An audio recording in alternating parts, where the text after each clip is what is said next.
This is Dr. Michael. There seems to be a lot of question between what is alkaline water, what is alkalized water, is there a difference, why do the pH strips not work on this water, why do the drops work on this water. So here's a brief explanation. The question becomes, what is the difference between alkaline water versus alkalized water?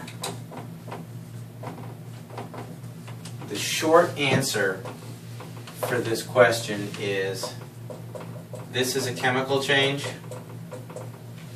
this is an electrical change. If you were to use your pH strips, like for a pool, and they test the chemicals and the water comes out at, say, 4.5. Well, with a pH of 4.5, you would then add either calcium or magnesium or some like that to increase the alkalinity. What the pH strips, if you will, are looking for is they're actually known as chem strips, which means they're looking for a chemical composition change. If you take the water from the SD501 and you use a pH strip, your before and after will be the same. If you take any type of table water, whatever other machines, and you're getting a change in the chem strips, it means that you've added the calcium and magnesium, and now you get an 8.5 water because of the chemical change in the water. That is therefore by definition to be truly alkaline water by all scientific standards that we use today. However, when you start to compare this to alkalized water, what's going on is there's an electrolysis process, and basically it's shocking the water. It takes an enormous level of energy to do a process that is called the disassociation of water. And you can Google that. Basically, it's the process by which you take water and you lend it to a hydrogen ion and a hydroxyl ion. The hydroxyl gives you a free electron that you can use to be a free radical scavenger. But when this process happens, basically there's an array which has a negative side and a positive side. This will attract the hydrogen ions. The hydroxyls will come over here.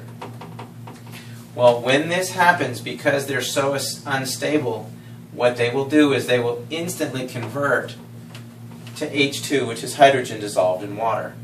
So then you end up with an H2 molecule and a couple of hydroxyls.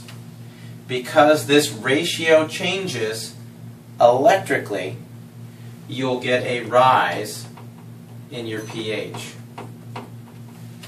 There's no chemicals added. They're taken or added to the water. It is strictly a requirement of power, which is where this unit comes in.